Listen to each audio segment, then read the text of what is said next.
individually, and we're going to end here for the night. So you're going to work individually on your CPDP plan for your Module 3 assignment. We're going to summarize the facilitation session that you delivered in Module 2. We're going to identify 3 strengths and 3 areas for improvement. We're going to use self-assessment tools, for example, the rubric that we used to do the peer assessment and that I used to mark you. You're going to use that rubric. You can also use your own checklist that you have created. Or you're going to reference at least 2 adult learning theories when analyzing your facilitation strengths and gaps. 5, we're going to analyze and synthesize peer, facilitator, and participant feedback. And the participant feedback would come from the evaluation forms that you would have created for your session and sent out for your classmates to complete. I hope they have completed them. At this point, we are no longer waiting, so just use whatever feedback you have gotten. 6, identify any recurring themes or contrasts in the feedback.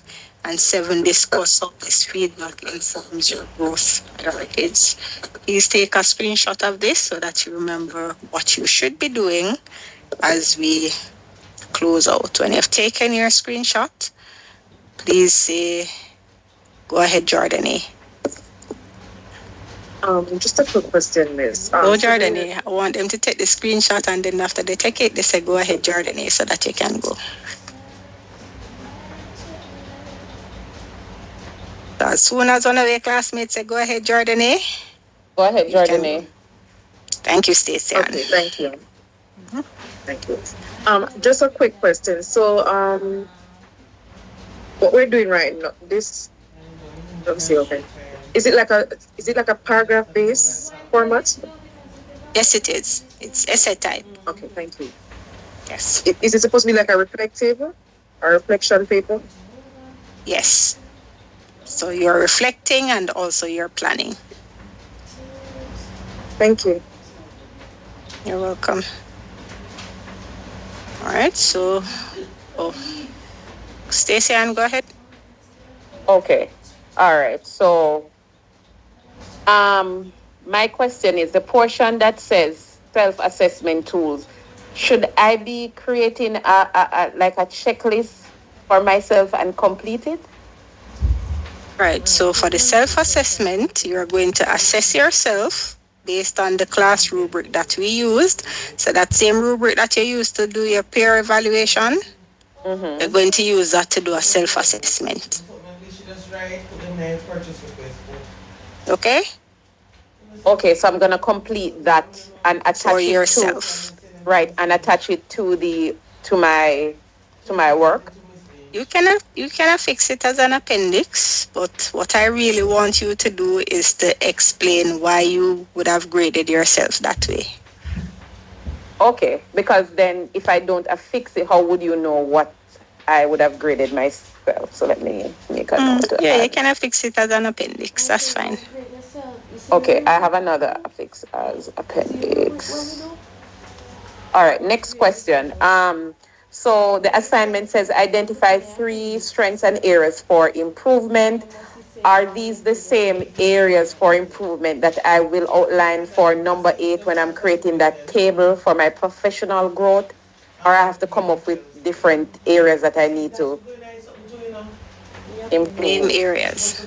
So whatever areas you identify, those are priority for placing on your... It's the same areas for improvement that you identify that you're going to put in the plan. In the plan. Okay. Same ones. All right, perfect. All right. Next question on my list. Should the results from the participant feedback be shared in the submission, especially for the area of that asks to analyze and synthesize the participants' feedback? Yes. Feedback has to be shared. All right. So share it as an appendix. Last question.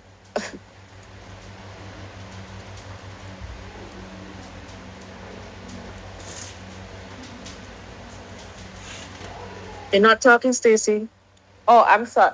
Okay, sorry, this is okay, the question that I asked, it answered the next question that I have. So, thank you so much. So, Miss, last question.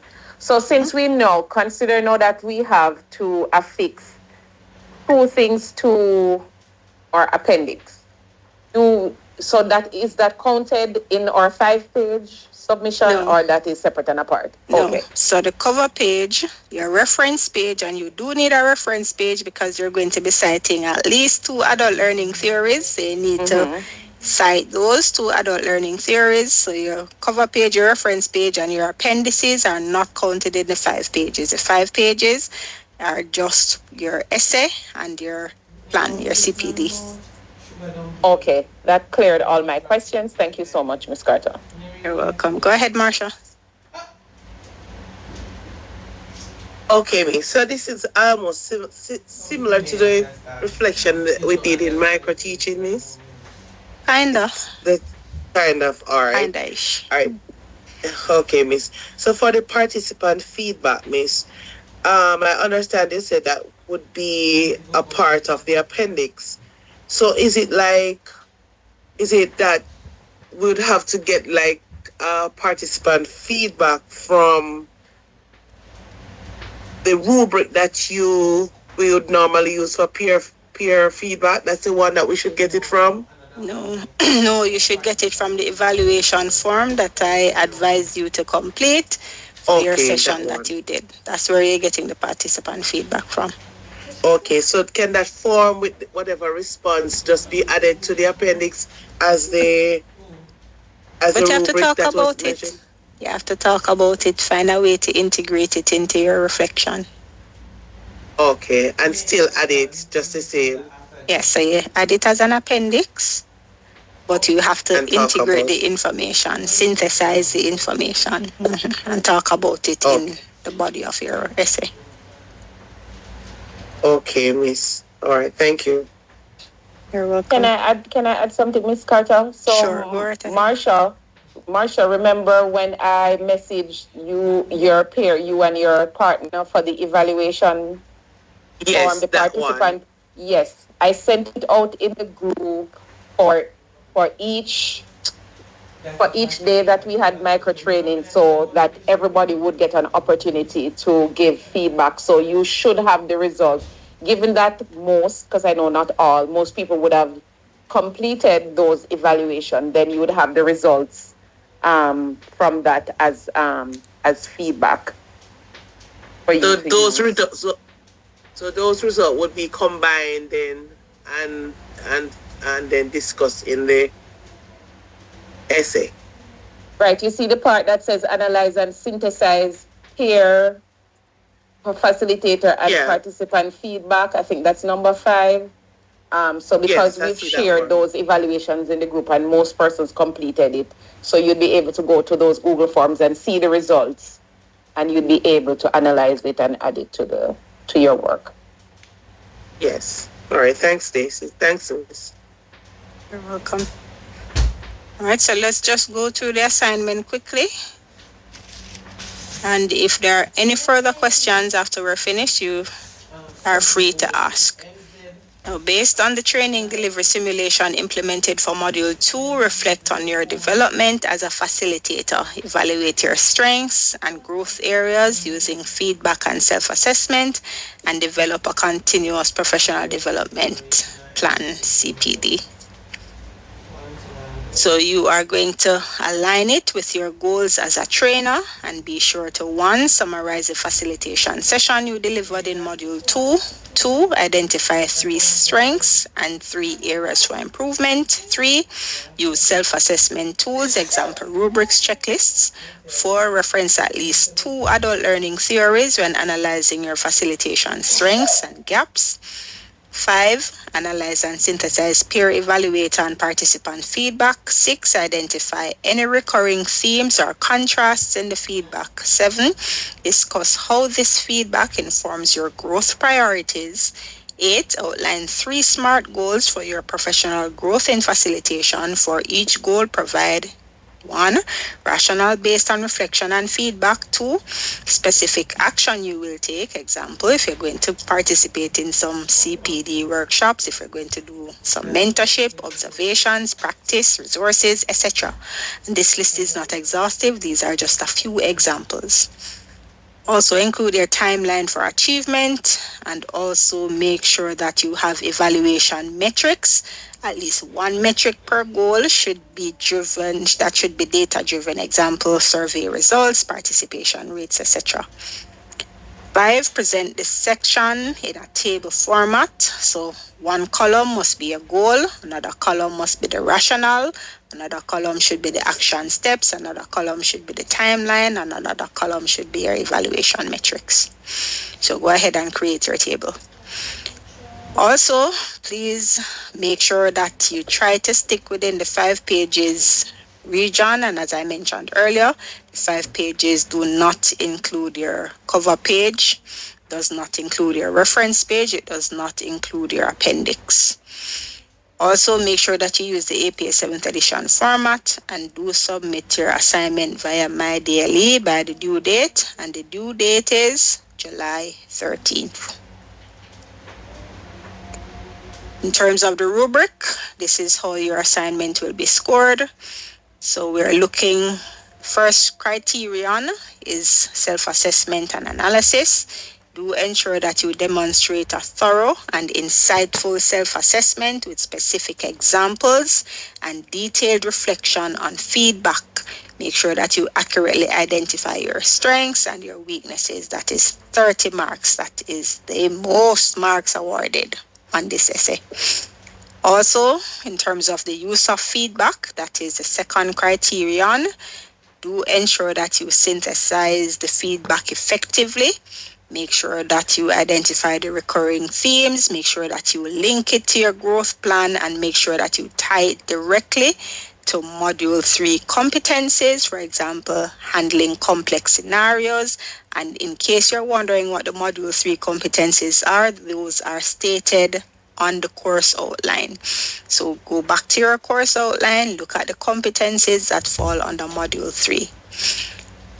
The next criterion is the SMART goals. Make sure that you define 3 clear, specific, measurable, achievable, relevant, and time-bound SMART goals that are highly aligned with the self-assessment and the Module 3 competencies. And again, the Module 3 competencies are stated on your course outline, and that's 15 marks. Action planning and strategies. Make sure your actions are realistic, make sure they are diverse, make sure that they are tailored to goals and adult learning principles, make sure that they describe detailed and well-chosen strategies and activities that directly support the achievement of each goal. Make sure that you demonstrate a strong understanding of the rationale for each goal, and development opportunities do include at least 1 collaborative, for example, peer review, and 1 independent, for example, online course action per goal. That's 15 marks.